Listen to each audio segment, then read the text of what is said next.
Bienvenue dans notre vlog numéro 5. Aujourd'hui, on va vous parler patience, détermination et perfectionnisme. Trois valeurs clés de l'entrepreneur en 2018 et même avant et même après, je pense. Les valeurs fondamentales Ouais, les valeurs fondamentales. pour l'entrepreneur qui veut réussir. Ok, alors, patience, non, détermination, perfectionnisme. Perfectionnisme, hein. Ouais, tu me parlais l'autre jour de quelqu'un qui avait commencé il y a 4 ans, qui est Oui. aujourd'hui une star, qui est Yes. au top aujourd'hui. Parce qu'on est de plus en plus sur YouTube et on a nos chaînes. Et voilà, il faut se dire les choses clairement. Aujourd'hui, on n'a que quelques dizaines d'abonnés. Et ça peut être. Et on fait des vidéos tous les jours, hein, pourtant, hein, pour l'instant. Donc, ça, on peut se dire, ok, ça marche pas, j'arrête. Ce qui est le cas de beaucoup de personnes. On Ouais. connaît beaucoup de gens autour de nous, d'entrepreneurs ou pas, qui se sont lancés, qui disent super, j'ai ma chaîne, j'ai mes premiers inscrits. Et puis, dès que ça marche plus, dès qu'ils n'ont pas des likes tous les jours, il n'y a plus personne, il n'y a plus rien, ils arrêtent tout. J'écris un blog, j'écris mon premier post. Hey, hello world, super, Yes. j'écris un post, Et puis oui. après, 2 mois après, il n'y a plus personne. Le nombre de personnes qui a fait ça, qui a créé un compte sur un réseau social et qui s'est arrêté parce qu'il n'y avait pas de like au bout d'une semaine, c'est voilà, incalculable. Donc, tu me disais, Et il se trouve que moi, en début de j'aime beaucoup, comme je suis sur YouTube maintenant, que je veux être un grand YouTuber, je regarde ce que font les autres.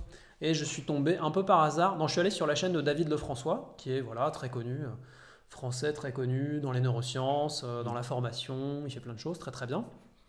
Moi, je l'ai déjà vu sur scène en live, il est super.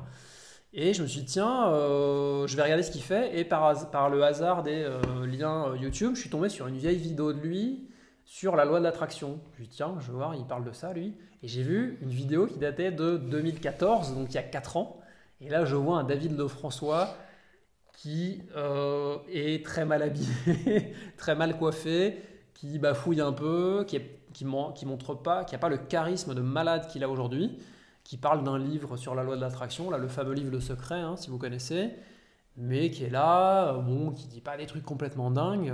Puis j'avoue qu'au bout de quelques secondes, franchement, j'ai arrêté parce que la vidéo elle était pas ouf. Sauf que 4 ans plus tard, il est toujours là. Il est toujours là, il continue à faire des vidéos tout le temps. Et non seulement il continue, mais maintenant il a une audience, maintenant il a une confiance, un naturel, un charisme, une image même au niveau vestimentaire. Alors regardez-nous comment on est en 2018, hein. On en reparlera. ça va, mais je suis Non, on est pas mal. Ouais, ça va. Mais dans 4 ans, à mon avis. Donc toi, faut que tu- Ouais, moi j'ai fait simplement. Euh, il a 4 ans après, il a un charisme, il a des millions d'abonnés, ça y est maintenant. Il fait des vidéos tout le temps qui sont vues par milliers. Et d'ailleurs, ce qui est intéressant, c'est que non seulement ces vieilles vidéos qui sont moyennes, il les a pas retirées. Et 2, maintenant elles ont des milliers de vues, parce que maintenant qu'il est connu, toutes ces premières vidéos qu'il a faites, elles sont vues par les gens, parce que c'est des sujets qui étaient déjà intéressants il y a 4 ans, sauf qu'il y a 4 ans c'était un inconnu, donc personne ne les regardait. Tout ça pour dire que il faut de la détermination et de la patience quand ça marche pas, et ça marchera pas du premier coup, hein, notamment sur les réseaux sociaux. Il faut trouver son style, il faut trouver son public, il faut trouver une cible, un thème, et ça prend du temps. Donc tant que vous ne l'avez pas, il faut continuer à produire. Et plus vous allez en faire, de toute façon, plus vous allez gagner en confiance, en expérience, vous allez faire des erreurs, vous allez faire des trucs imparfaits qui vont être ratés, mais c'est pas grave, vous allez apprendre à chaque fois.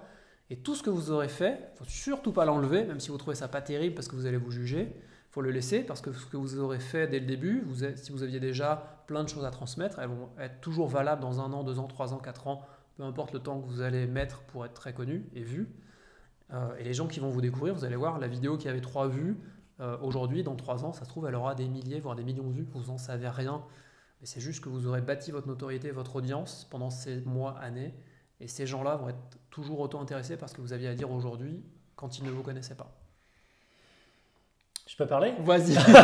Moi j'ai dit tout ce que j'avais à dire, c'est à toi. C'est bon, il était je au dois taquet. monter. Je sors de l'écran, je dois monter. Non, et ça me rappelle, moi aussi, j'ai découvert David Laroche dans le domaine du développement personnel, business. J'ai découvert une de ses vidéos il y a 4 ans et il bafouillait, il articulait pas, il était en t-shirt bof, dans son petit appartement, dans une Comme petite moi. pièce pourrie.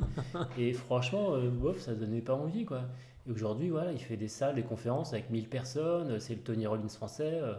Et ouais, c'est énorme ce qu'il fait, il a des millions de followers, c'est un des premiers youtubeurs dans ce domaine-là. Et moi, ça m'a toujours fasciné. Et je pense qu'il y a cette patience-là, on peut l'avoir, cette détermination, on l'a quand on est, c'est ce dont on parle régulièrement dans nos formations et nos coachings, c'est quand on est aligné vraiment sur sa mission de vie, sur son projet, c'est quand on est raccord avec ses valeurs. Et on ne le fait pas pour avoir des likes. ce qu'on fait quand on est entrepreneur, un entrepreneur qui réussit, qui est déterminé, qui est patient, il fait ce qu'il fait parce que c'est sa passion. Parce qu'il ne le fait pas pour les autres, il ne le fait pas pour faire plaisir aux autres, pour avoir des likes, il s'en fout. C'est sympa d'avoir de la validation extérieure, effectivement, il en faut. Mais au début, personne ne vous connaît, personne ne vous attend, personne ne vous like. Donc au début, il va falloir vraiment être aligné sur votre kiff, sur ce qui vous met en joie. Et vous faites ça, vous écrivez des posts, vous faites des articles et vous faites des vidéos comme nous là, parce qu'on aime ça, on adore transmettre, partager. Et voilà, et là, au bout d'un moment, et les gens vont commencer à vous regarder parce que ça fait des semaines, ça fait des mois, ça fait des années que vous faites un truc, ils vont dire, mais lui, ça fait plusieurs fois que je le vois, tiens, ça a l'air pas mal ce qu'il fait, il est encore là, il a l'air vraiment d'être passionné, il faut que je regarde. Et non seulement, voilà, il y a cet aspect-là, au bout d'un moment, vous allez être remarqué, et vous allez de plus en plus, et aussi vous allez améliorer aussi, vous allez en faisant tous les jours, en faisant ce que vous aimez, vous allez de mieux en mieux, vous êtes meilleur chaque jour. Vous allez améliorer, vous allez être plus efficace. Nous, dans nos vidéos, voilà, on va de plus en plus vite à faire une vidéo. On passe beaucoup moins de temps à préparer parce que ça y est, ça fait des dizaines et des dizaines qu'on fait. Et on optimise et on est de plus en plus impactant. Et là, on arrive à faire des vidéos, à être naturel parce que maintenant, ça fait des centaines de vidéos qu'on fait. Et au début, c'est dur, on a peur, c'est pas naturel de faire ça. Donc voilà. Il y a ces deux aspects-là. Non, je te confirme, c'est pas naturel de parler à un truc comme ça. C'est très bizarre. Mais ouais. Pardon, je t'ai coupé. Voilà, je crois que moi aussi, j'ai tout dit. C'est bon, on a tout dit. Donc, patience, ça va pas marcher du premier coup. Hein. Si aujourd'hui vous vous lancez, vous créez votre marque, votre compte sur un réseau social, vous n'allez pas avoir des milliers, des millions d'abonnés tout de suite. C'est normal. Et tous les plus grands sont passés par là. Tous ceux qui réussissent, qui ont des millions d'abonnés, ils ont galéré, hein, comme vous. Détermination, voilà, faut tenir sur la durée et faut y croire, ce que disait Miguel, faut y croire, y croire, y croire. N'attendez pas que les autres y croient pour vous. Si vous avez envie de faire votre truc, si c'est quelque chose qui vous passionne, quoi que ce soit, c'est à vous d'y croire, c'est pas aux autres. N'attendez pas ça des autres, vous allez être déçu, frustré. Et ça ne sera pas une motivation suffisante, celle qui vient d'extérieur, il faut qu'elle vienne de vous. Et dernièrement, perfectionnisme, n'attendez pas de faire le truc parfait pour le publier. On s'en fout, faites votre truc, postez-le, postez tous les jours, tous les jours, tous les jours, tous les jours. Et plus vous allez poster, plus vous allez gagner en expérience, plus vous allez gagner en expérience, plus vous allez gagner en confiance et en qualité, effectivement. Et là, oui, vous toucherez peut-être un jour la perfection, mais la perfection n'existant pas, on s'en fout. C'est pas ce qu'il faut viser. Et derrière ces trois-là, la joie. La joie. Le plaisir. Tous les jours. Ouais. C'est tout. Voilà. Merci, à bientôt. Ciao. Ciao.